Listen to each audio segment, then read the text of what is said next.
the flock is cooking. Yo, we cooking up 9 days left, baby. Yo, 9 days. Chewy in that ass, Mr. Postman, Mr. Golfman. I just watched the BG Audible video, so I'm a little pumped up right now. Please excuse me. No, ain't excusing nothing, bro. 9 days, me up in the D. About to, oh, can you feel it? Can you feel it? And you feel how close we are to this?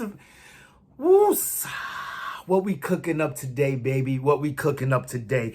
We cooking up PhlyEaglesPhlyFridays. Are you kidding me? What, you forgot? You think we forgot? We got that going on. We cooking up how he's still busting stupid, dope moves. What? Yeah, it doesn't stop. It doesn't stop. There's no off season for Mr. Off Season. What? Both season in full effect, as you already know. So I ain't stopping. I just can't stop. We still here. And we cooking up another segment, another edition of Inside the Mind of the Maniac. Matter of fact, we're gonna change that to What If. What If. Spelled what? IPH. What if PH for Philly? You already know. So check it. Oh yeah. Before we go any further, let's keep the maniac thing. Please like and subscribe if you bought that Fly Eagles Fly. Drop a comment in the box if you fly with the flock. Let's fly. Eagles fly. Yeah, we doing all that. Oh yeah, and what we gonna do? Join the maniac thing, know the gang. Ring that ring, you know what I'm saying? That bell down there. And you know, whenever I'm hopping on this thing. Yeah. Maniac know the gang. Maniac thing know the gang. We gonna work that out. But yeah. What we gonna start with? We start with Fly Eagles Fridays. We're gonna fly around this nest real quick. We got the team looks like it's gelling, you know what I mean? They look real loose after practice. Little video I was watching. See my man Britton Covey got a little dance. You know what I'm saying? So we're gonna do the Britton Covey right now. They say he was, well, who that? I think that was Zach Pascal. Say he's probably one of the funniest on the team. You know, more often than not, mostly everybody said it was D Slay because that dude is just hilarious. And shockingly enough, Slay said, nah, man, Bradbury got that thing now. Bradbury. Listen quiet. Bradbury with the ball head. If y'all seen the video, y'all seen the video. If not, I'll try and if I remember, because you know the maniac might be spinning, I'll drop it down in the description for y'all if you order the BG Audible. And a matter of fact, I don't know, is there rules to that? I ain't even in the rule category yet, so I do what I want. Yeah. And then we got you know, they named the captains. Speaking of Slay. Slade said he damn near cried, you know, when he got the news. And Jalen Hurst spoke to that in his presser. He was like, you know, when you see that, somebody with that passion, somebody who feels that strongly about receiving such an accolade, you know, you want to ride out for him. You want to go even harder for him, you know. Oh, chill out. You know, so, you know, yeah. You know, that, so it just looks like everyone's gelling, man. And it's looking dope, man. I'm liking the way the team is looking, the way the team is coming together. And everybody seems to be, you know, in a good place before, you know, the season starts. Malata spoke to as much in his presser. He was saying something about chillaxing. And Einstein talks between Sayamalo and Kelsey that he used to think they were speaking a different language, but now he's starting to get it. So, you know, it's just dope, man. It's real dope. Bad news around the nest, you know, homeboy Andre Dillard sustained a fracture, some type of fracture in his forearm, a displaced fracture in his forearm. And they're saying that, you know, he should be available for most of the season. Minor setbacks, so they say. But I was just listening to, I forget who, but they were speaking to the amount of injuries that the guy from Philadelphia Eagles now, the Chase Jr., right? He was speaking to how, you know, when you think about it, this guy's had quite a few injuries in his history, and it may have behooved us to trade him. You know, I'm not on that side. I'm not with that. I love the depth that we have on that side of the ball, especially at that position, a tackle. You know, and it brought me to think of Jack Anderson. Although he's not a tackle, it made me realize more so what Reuben Frank was saying as far as how he was expendable, being that we have Noah Sills can slide out to, not Noah Sills, Josh Sills can slide out to tackle and guard. So we have that depth over there. And as far as Jack Anderson, as much as I liked him, you know, he's a center, and we have so many damn centers when you think about it, because a lot of people forgot that Landon Dickerson can also play centers. So you've got Jurgens, well, of course, we got the main man right there who was back at practice today along with Miles Sanders, Jason Kelsey, the best center in the damn world. Then you've got Cam Jurgens, the best backup center in the damn world, backing him up. Then you also got Sam Malo. Yeah, you forgot he could play center. And Landon Dickerson. So there's just so much versatility on the line. I just love all the Swiss Army knives we have up and down the line. We don't want anything to happen in the event that it does. We've got backup center, backups. I gotta watch my mouth on here. I want the kids to see. My little flaquitos y flaquitas. Slap and shoot a boot again. You know what's up. Then we got the Brent Covey dance. That was dope. The captains were named. You probably know them all by now, but the Slade crying, that's something that hit me. And you know, because I didn't see you guys yesterday. So much happened. I had my draft on Wednesday, Thursday. I was just so exhausted from the draft, man, because I'm going in like super focused. You know what I'm saying? And then yeah, guess who I got? I got Smitty. I got Smitty as my third receiver. Boy, we looking good. I try to take it easy on drafting so many of my damn Eagles because it makes for a crazy day. I don't even want to get into the thoughts. You know what I'm thinking already. Like, it's just nuts. But Smitty, I think, as my third receiver, that could be kind of crazy. Yeah, we're going to talk about that later. Y'all don't even want to know about no fantasy news. We ain't here talking about our EAGL. Yes, let's go. Sanders returns to practice. That's a dope look. As well as Kelsey returning to practice. BG just looked like a beast. I think he was studying with like Kelsey. I think they were really practicing. I don't know where the video was from. It had to be like today, yesterday. Who knows, whatever the case may be. I got to find out about that. As far as Sanders goes, we're still staying inside the PhlyEaglesPhlydays. You know, still inside the nest.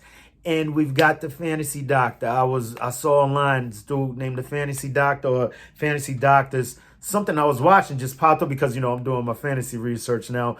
And then in my passing, I came across his synopsis, diagnosis, prognosis. I don't know. His hypothesis, really, what he thinks. Because, you know, we're all looking at the world through Eagles colored glasses.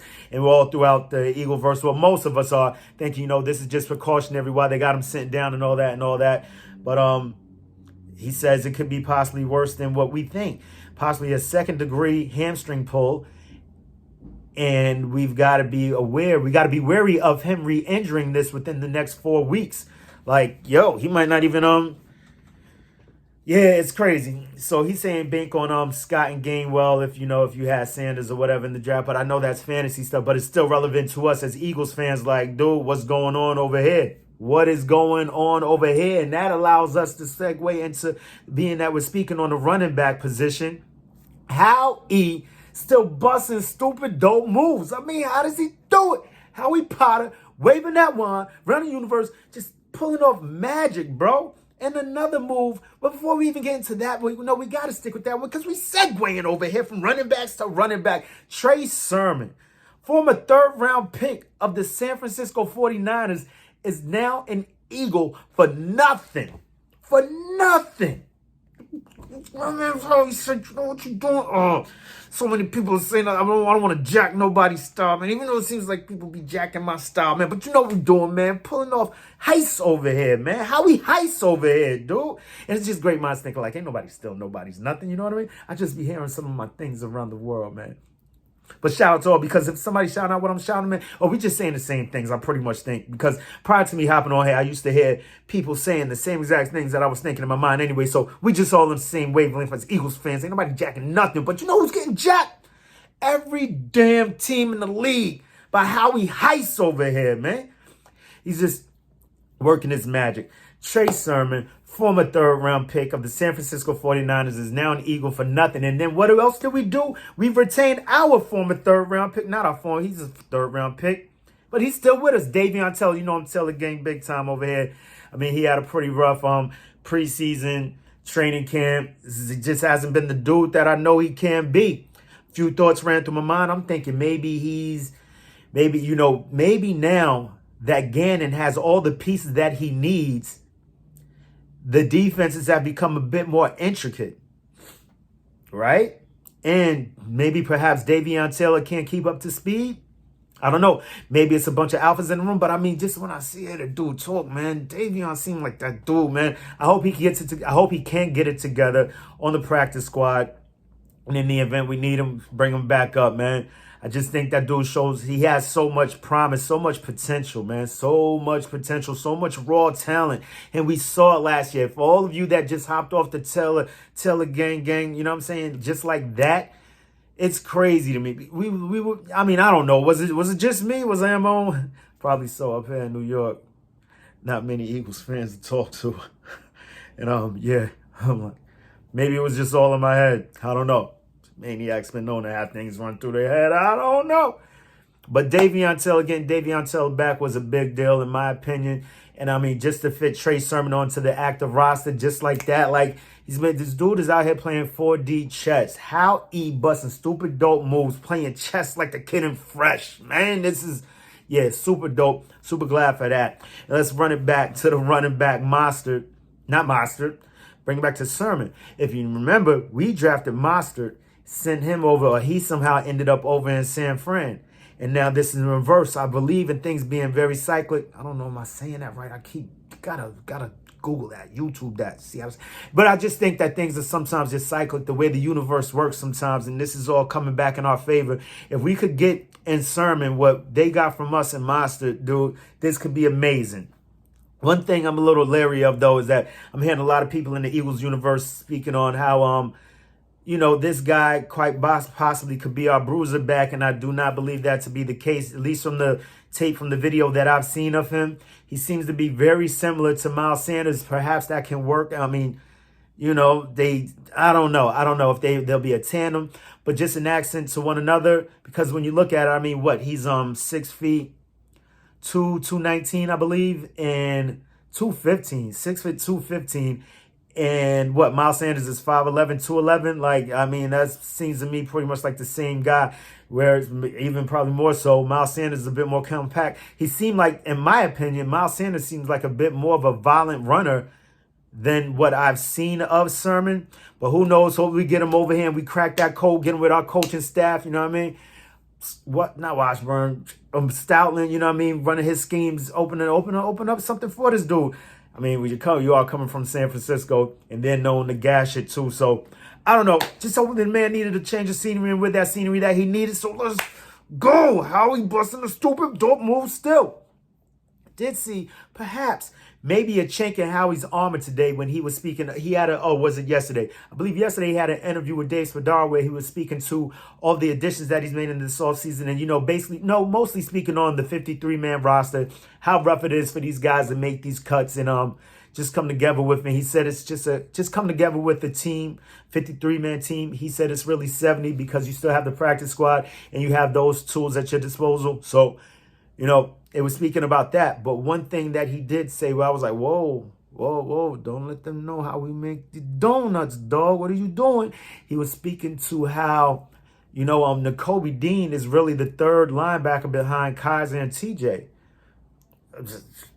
Ears perked up, got a little excited. My eyes started to bulge out. My little eagle eye started looking a little closer. I was like, oh, is he trying to tell us that it's going to be a lot of 5-2, 2-5-5-2 out here? A lot of 5-2 schemes? Do you know what that, I mean, that just blows my mind, dog. Like, you know, I'm just what? But, you know, like, I hear my man Jimmy Smith always say from, on the road to victory on his podcast where he was speaking on, you know, he's just been pushing it home all season. Like, listen, we've been doing multiple fronts all damn last season. Love it when that guy, oh man, yo, he got pumped up. He was going at your boy Dan Philly Troll hard. I don't even want to get into, I don't even want to play those games. Like, I might not agree with it. He got me. Yeah, we're gonna leave that to him though. That's got me a little such a thing. Anyway, so yeah, just the prospect of running a 5-2, man, like, wow. You know, you already know what that's gonna be. Jordan Davis in the middle with Fletch and Hargrave on either side. Sweat and Reddick on either side. Got my six DBs, six fast mofos running around. Oh, man, and Howie Potter was just so excited when speaking about TJ Edwards, man. Got me hyped, man. Almost as hype as that BG Audible video. Like, yeah, man, we 9 days away, man. Y'all feel it in the air, man. This is, we feel it. It's on it. We're so close. I could feel it. Howie busting the stupid dope moves. And then we transition to inside the mind of a maniac. Or, in this case, what if? What IPH? Now, just imagine, Hurts goes out here this season, kills it, destroys it. Most people are saying at that point, we got to sign him. We got to get that boy his bread, right? We got to get that man his money. The landlord coming to collect. What if we decide, as Howie Roseman calls it, a quarterback factory? We go and we still draft a Bryce Young or the other dude in Ohio State who's now been saying his name all damn day. His name slips my mind. Bryce Young or the young man from Ohio State. We still go and grab this guy. On top of that, still have Jalen Hurts play out his contract while training, because he's a team guy. You can't see Jalen Hurts really pulling no, I'm sitting out, I'm out of here. That dude, he's going to go out there and try and get his bread one way or another. Have it your way, because if it's my dough you tap, yeah, that way. So what if? And he's just like phenomenal.